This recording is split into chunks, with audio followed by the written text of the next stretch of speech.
Hey everybody, so today's video is going to be my book thoughts video, actually a double book thoughts video, because I just thought I would talk about both of these in one video. It's a lot easier. I don't know if this is a problem for the publishers, but if it is, oh well. I have a double review for you guys today. Book thoughts, not review, because I don't review. I just give my thoughts, okay? I don't pick apart books and all that stuff. I just say whether or not I liked it and give you just a little bit of my feelings, and you can go off of that. The Haunted House Project by Tricia Klassen, right here. This was sent to me by Sky Pony Press. This comes out October 11th. This one's already out. This one came out September 10th or 12th. I know it didn't come out on the 11th.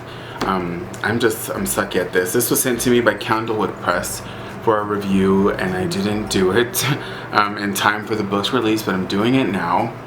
And one of these books I didn't really enjoy that much. I'm not going to be giving spoilers, so if you have, if you're scared of spoilers and all that stuff like that, don't worry, you'll be okay. But yeah, so the first one we're going to talk about is the first one that I did read, and that is The Haunted House Project, again by Tricia Klassen. I do want a copy of this for my shelf because I really loved this. I think I gave this 4 stars on Goodreads if I'm not mistaken, and this is middle grade. Both of these books are middle grade. This one is about a young 12-year-old girl named Andy whose mother has just recently passed away, and she's just going through a hard time right now. She's trying to live her life the best way that she can without sort of losing herself like her sister, her older sister, and her father are doing. She feels like her family is sort of falling apart. She's really scared of that. She doesn't want it to happen, and that's how the title of the book, goes into the story, because at school she meets this guy who everyone thinks is a complete dork and everything, and they decide they're going to do their science project on the paranormal. And from this she gets the idea to haunt her own house, to make her father and her sister believe that her mother is watching over them so that they could get their shit together. And this poor girl is pretty much taking care of herself, and it's just, it's so sad. I cried so much. I think I can count, I think I cried like 7 times. I have a really close connection to this because I did lose my grandfather on my dad's side, in 2005. And he was my everything. Like, I was super close to him, and when he passed away I felt like I had just that was it for me. I had lost my everything. I still am lucky to have my parents, but my grandpa was just like my everything. I know a lot of people feel that way about their grandparents, but that's why I sort of felt like that close connection to this, and I think that's why I cried so much, is because I felt her pain through this book. This was just, oh my god, you guys, this was just amazing. I know that I'm not going to say everything that I want to say, but I just really love this. And on the back right here it says, full of heart, this middle grade novel deals with issues of family and grief in a completely original way. And I feel like it really did that, and also it was really raw. A lot of middle grade books do deal with heavy topics. This one did it amazingly. Even if you don't really enjoy that much middle grade, which I don't know why you're on my channel, this still feels like really heavy. So if you like dark stuff, and I wouldn't necessarily say this is completely dark, but really raw and just very emotional, check this out. It was amazing. There were tones of the paranormal in here. It's mostly a contemporary story, but there are tones of the paranormal. But I really love this so much. I have nothing bad to say about this. If you love stuff like this, you need to read it. So yes, loved it. Okay, go read it. And the next one, as you probably can already tell, I had a problem with it, and that is The Evil Wizard Smallbone by Delia Sherman. This was one of my most want to read books of 2016. When they sent me a copy of it, I was really excited about it. I did give it 3 stars on Goodreads. I was really enjoying it up to I say now like 100 pages in, and then I was just like, alright, things need to get going, and things weren't. But But before I get to all that, we're just going to talk about what this book is about, because I think I was just about to forget to do that. But this is about a young boy who is having a hard time at home. His uncle is abusive, and he locks him in the basement with like just food and like bread, and just is really hardcore abusive to him. His older cousin beats him up all the time. His uncle beats him up, and it's just not really going well for him at home. His mother just died, and he just doesn't want to be there anymore.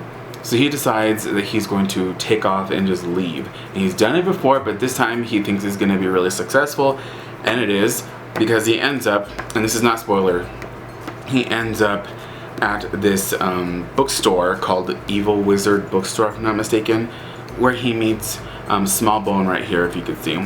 And they sort of, you know, developed this relationship that was really kind of a little bit similar to what he had with his uncle, which bothered me a little bit, because I did feel like I was liking the whole grandson-grandfather relationship that was happening, even though they weren't related. But it did feel like the wizard was being a little too cold at times, and it's kind of just like he escaped being held captive at home and just being terrorized by his uncle and his cousin, to going and being sort of terrorized by a wizard with just magic. He was abused with magic, pretty much. But it wasn't that bad. I'm not like I feel like I'm making it sound really bad, but no, it wasn't. It was just really weird how he sort of went from trying to get away from that to sort of being put right back into it, kind of. But he does sort of warm up to the wizard sort of warms up to him, and things get a little bit crazy. There are some bikers that are shapeshifters that are after this town because it's full of magic, and they really want to get rid of this wizard. There is the main antagonist, which is Fiddaloo. I don't know if that's how you say his name. He is like this great white wolf, and he wants to kill Smallbone and sort of just take over the town. And there's this town that's just sort of like there, that's run by magic, pretty much. And even though I really loved this whole setup that was going on, I felt like a lot of things weren't explained in the right way. I felt like there were a lot of like things that I wanted, like I was sitting there kind of like, wait, what? And there are parts where the book jumped into other characters that are in the story, and I really felt that was completely unnecessary, because this book was 406 pages long. We do not need that many point of views from other people, even though there weren't that many. I feel like that was really unnecessary. And 400 pages for a middle grade novel, I know a lot of people would disagree with me and say like, well, some kids like to read big books. But really think about it, nowadays with technology, we want kids to read. So I think, look, it's already separating itself. I think that would have been good enough. Yeah, 200 pages could have been cut out of this. I mean, yeah, it really could. Even though I really liked the characters, I thought this had a really good cozy feel. If you're going to be reading this, drink some hot cocoa. I'm not telling you not to read this. Like, I'm just telling you, go into it knowing that you're going to be in this for a little bit, because it is slow. But if you like slow burn stuff like that, I don't. I like things to get going, to go quickly, and to don't stop. And that's just how I like my books. That's just me. But yeah, so if you want to check this out, still was a really, interesting story. It just wasn't really, that well done. In the end, though, at the last like 10 pages, I really enjoyed the epilogue. I was like, oh, this is nice. It's real. I liked it. But other than that, I don't know. 3 stars. If you want to pick it up, I'd say get it at the library. To be honest with you, go buy this one and get this one at the library. I don't know. That's just my thing. That might sound harsh. I don't know. I don't think so. But yes, so I will see you guys next time with another video. I think I really did a good job with this video. I'm surprised. Because normally with my book fest videos, I'm very nervous about talking about books, because I feel like everything's just jumbled in my head and I don't know what I'm doing.